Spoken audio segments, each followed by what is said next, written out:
नमस्कार, मी निलेश वसंत देशमाने। येणाऱ्या 5 एप्रिलच्या दिवशी पापमोचनी एकादशी आहे। त्या दिवशी काही करायचे उपाय आहेत पापापासून मुक्तीसाठी। जसे की आपल्याकडून कळत नकळत होणारे खूप सारे पाप आहेत। ते पापापासून मुक्तीसाठी एक चांगले उपाय आहे। ते असे की सकाळी उठल्याच्या नंतर स्नान संध्या झाल्याच्या नंतर विष्णूंची उपासना करायची। विष्णूंची उपासना कशी कराल? घरामध्ये जर विष्णूंची मूर्ती असेल तर त्या विष्णूंच्या मूर्तीला तुम्ही पंचामृताने अभिषेक करून आरती करावी, तुपाचा दिवा ओळावा, नमस्कार करावा, विष्णू सहस्त्रनामाचा जाप करावा।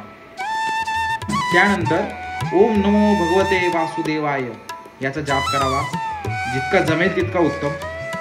त्यानंतर तुम्ही संध्याकाळच्या वेळेस किंवा सकाळच्या वेळेस हे सुद्धा करू शकाल की तुमच्या हातामध्ये 3 चिमूट काळे तीळ घ्यावे, त्याच्यामध्ये हळदी टाकावी आणि उच्च असा श्वास घ्यावा। ओम नमो भगवते वासुदेवाय असा एका श्वासामध्ये जेवढा वेळेस बोलता येईल तेवढा वेळेस बोलावं। डाव्या हातामध्ये जे तीळ आणि हळद ठेवलेली आहे ती दारासमोर किंवा दाराच्या बाजूला जे केळीचे वृक्ष असेल त्याला व्हावं।